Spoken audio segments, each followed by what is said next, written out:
Hello, YouTube, and welcome back to VHS. I'm your host, Jesse. Today, we got a little work to do. Tony Scott directed my favorite movie of all time, True Romance. But I recently discovered that he directed other films as well. Play along, guys. But how are we supposed to prioritize Tony Scott's incredible career? What movies do we need to see? What movies should we avoid? And how many movies end up in between? But here at VHS, we don't go for that easy peasy SAB ranking stuff. We simplify the tiers. Must see. You gotta see these movies. You claim to like the films of Tony Scott? Well, not if you didn't see all these movies, pal. We get it is, we get it. We saw the movie when we were young, or when we were drunk, and we mostly kinda remember it. That's fine. We get it. Nope is nope. Life's too short, you know what I mean? Let's get started, and I'm excited to start with one of my absolute favorites, The Last Boy Scout. This is an easy must-see. Now, remember, we're going to rearrange each tier a little bit, so I don't know that Last Boy Scout's going to end up at the absolute pole position here, but The Last Boy Scout is an incredible buddy action comedy. It's violent in the way that those late 80s, early 90s movies were like violent, and it kind of comes out of nowhere, and it's very affecting. But really, you need to see Last Boy Scout for Shane Black's script, more than Tony Scott's direction, but still, must see. Damon Wayans literally has never been this good. And honestly, Bruce Willis kind of also the same thing. They're fantastic in this movie. All right, next up, Revenge. We get it, bro. It's worth a watch. It's not worth a watch. You honestly haven't if you haven't seen this movie, you haven't seen Kevin Costner this way. Like obsessive and kind of dark and revengey. It's cool. If you get through it, like halfway through, you'll be like, oh yeah, I've seen this movie a million times. Guy falls in love with bad guy's wife / daughter / whatever. She dies, he dies, they die, revenge. It's called Revenge. It's about revenge. Crimson Tide's a must-see from Tony Scott. There aren't that many submarine movies, but somehow there are too many submarine movies. You know what I mean? Crimson Tide exists outside of all that. Again, look what he does. Look what Tony Scott does here. He does his crazy kinetic filmmaking around two hyper dynamic actors. And this time, he's got Denzel Washington and Gene Hackman nose to nose on a submarine. It's crazy. And the cast is actually insane. I do not have time to go through all the supporting cast of Crimson Tide, but it's wild. Enemy of the State. Enemy of the State is a we get it, but it's a kind of high we get it, because I understand a lot of people really love Enemy of the State. For me, Enemy of the State is kind of a bad high watermark in filmmaking. Maybe a low watermark. My point being, this is where a lot of the slam, bang, Bruckheimer, zoomy, cutty, choppy, looking at screens moving around, kind of editing and filmmaking really took hold. I remember watching the opening credit sequence from this and almost throwing up because it was moving around so much. So that's not great, but again, two incredibly dynamic actors. And by the way, you noticing a trend here where Tony Scott loves doing these mixed race two-handers with a black guy and a white guy? Enemy of the State is Will Smith and Gene Hackman. Something's pulling him to this dynamic. It's dynamics. Dynamics is a thing with Tony Scott. Top Gun. Okay, not a lot of black people in Top Gun. I gotta admit that.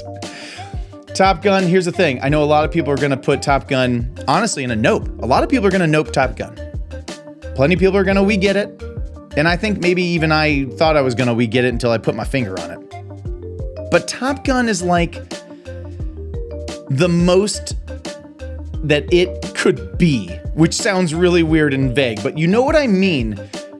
It is kind of goofy. It is kind of nothing. Not much actually happens. But is it not one of the most compelling, ultimately visual experiences you can have watching a movie with the music and the jets and everything? The sequel is so much better. Actually. I really like Top Gun Maverick. It's really good. But Top Gun is so classic and so fundamental to just like how to make an exciting movie when you have no script. Look at these two next to each other. Exciting movie in Last Boy Scout with one of the best scripts of the 90s. Exciting movie from the 80s with virtually no script at all. That's a good filmmaker. Days of Thunder. Top Gun Part 2. Top Gun Part 2 was not actually Top Gun Maverick, it's Days of Thunder. And Days of Thunder is a pretty soft we get it. It's just Top Gun and race cars. I honestly don't want to spend a lot more time on it.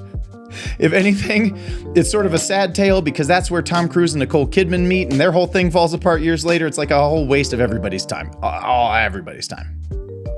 Deja Vu. Let's take a jump up. Deja Vu it's a note for me. I know people are into it, but this isn't the latter day Tony Scott stuff where it felt like almost Tony Scott knew he was running out of time and just wanted to make as many movies as fast as possible. And the studio was going to give him money to work with Denzel no matter what they did. So they're just like, well, let's go. And it's kind of a whack sci-fi premise, honestly. If you like those movies that they do that kind of nice wrap around and you have the like, oh, we were doing it the whole time. Fine. It's a note for me, dog. Domino, slightly better than that. Domino is a we get it. Because this comes after Man on Fire. This is the one where like Tony Scott may have discovered a new style. And Domino doesn't work, to be clear. It doesn't work. But the cast is kind of incredible. You got Mickey Rourke like just hamming it up. And it's just kind of a shame. It didn't really land. It didn't really become the thing you wanted it to be. But if you loved Man on Fire and you're like, I'm into this era, Domino's a fun movie. Beverly Hills Cop 2. Now, I love both of them.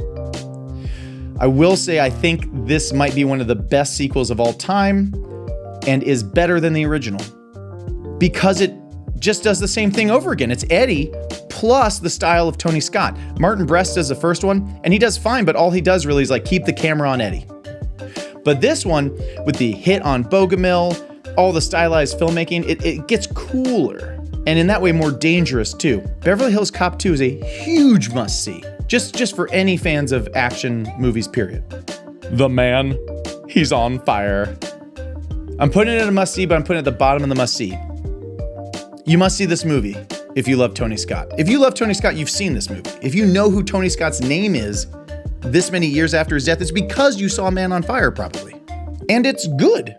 It's not bad, it's very good. Denzel's incredible in it. And it's got some harsh scenes where you're like, I didn't know Denzel was doing movies where he does this kind of stuff to bad guys. Yeesh. And that's very exciting for all of us, and we liked it. So it's a must-see, I get it. It's way at the bottom of the must-see for me. Ultimately, it ends up feeling a little forgettable, I think, the more you watch it. But I'll get it up there. I give it respect. Spy Game. Something happened on this one. Maybe he needed a white guy and a black guy and not two white guys. Like something happened and this movie is very boring and stodgy and not that fun. Not memorable. I can't really tell you much about where it goes or what happens. Pretty forgettable. It's an easy note for me. Not a lot of notes. Here's another one. The Fan. I'm gonna put The Fan above Spy Game because Spy Game's really boring and really bad. And I haven't seen The Fan since it came out. And I remember just kind of not knowing that it was Tony Scott. Like I was young enough when this came out. I was like, it's a Wesley Snipes movie. So no, The Fan stinks. Taking of Pelham 1, 2, 3. It's the top of the nopes. It's not even bad. It's just that the original Taking of Pelham 1, 2, 3 is so good. Go back and watch that one. It actually completely holds up as a taut, action-y movie. And it has a lot of inspirations you'll see for other things like the colored names of the bad guys from Reservoir Dogs. That's taken from Pelham 1, 2, 3, the original. Anyway, see the original, skip this remake. Hardcore skip this remake. This is one where people be like, oh yeah, the new Pelham. We're going to put The Hunger at the bottom of the We Get It's because I have not seen it. Probably will not see it. But it has David Bowie in it. I should see it. True Romance. We're going to save it for last. We're going to skip right over to Unstoppable. I know. I know. Unstoppable is really good. And I know some people on the internet know that like Tarantino went on this whole jag about how Unstoppable was one of his favorite movies of that year. And he even went on podcasts and stuff and people were like, but you're being ironic, right? He's like, no, it's really that good. I'm not that crazy for it, but you gotta admit the star power is great. We got a white guy, black guy combo again. We got our dynamics. We got a fast moving train. I like Chris Pine. Denzel Washington's fine. And Denzel being fine is a lot better than most actors doing their best. But you know what? Here's the thing. If Tony Scott had made twice as many movies as he had, I would feel like it's easier to drop this one down. But this is his one sort of fun, goofy, madcap speed movie, right? We got a vehicle problem. And it's ultimately pretty exciting the whole time. I don't know. I don't tell you on that one. All right, we're going to finish it up here. My favorite movie of all time goes to the absolute top of must-see. We're going to talk about on the Hollywood Holdup, which may have already happened. I'm kind of making these things in a vacuum. It's my absolute favorite movie of all time. It's an insane script by a young Quentin Tarantino. And what some people know, but a lot of people don't, is that True Romance is actually one half of a script that Tarantino wrote. I can't remember what it was called originally, but he had his script after he sold Reservoir Dogs. Pulp Fiction's on its way to getting made. He sells this script, which is actually two stories. One is the True Romance story of Clarence in Alabama going from basically Detroit out to the West Coast. The other half of that story is what became Natural Born Killers, with Mickey and Mallory going from west to east. And at some point in that original script, they cross paths. You can't see me, I can't see you, but I'm talking. So they ended up splitting them because that's super unruly. And even Hollywood was like, this kid's a genius, but we're not doing this. So Oliver Stone gets Natural Born Killers, Tony Scott gets True Romance, and I could not be happier. It's Tony Scott's greatest movie because it's the greatest script he gets to work with and the greatest cast. Insane cast. I'll save it for the Hollywood Holdup, but just start looking down the eye. If you haven't watched True Romance in a long time, you forget Sam Jackson's in the opening 2 minutes. There's crazy amounts of famous people throughout the whole thing, and they're all great. They're all just disappearing into the movie, and they're fantastic. See True Romance. You must see True Romance. And there you have it. This looks good. I like the look of this one. You must see True Romance, Last Boy Scout, Beverly Hills Cop 2, Top Gun, Crimson Tide, Man on Fire, Unstoppable. I know those last two are a little weird for some people, but man alive, that's a crazy, crazy list of must-see movies. And these are movies, right, guys? These aren't hoity-toity, artsy film movies. These are movies. This is like Hollywood on steroids movies, right? This is great stuff. Talk about some nopes. It's okay, everybody's got nopes. I've talked about that before. Everybody's got nopes. And I've got nopes, as in no more of this video. But come back and see me next time. We're going to do more of these tier lists. We're going to have a lot of fun condensing people's lifelong careers into 14-minute videos. And we're having a blast doing it. So come back, see us next time. We live here, only on VHS. Take them home, Craig.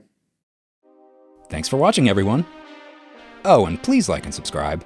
Check out more of our videos. Leave a comment. Or don't. You do you.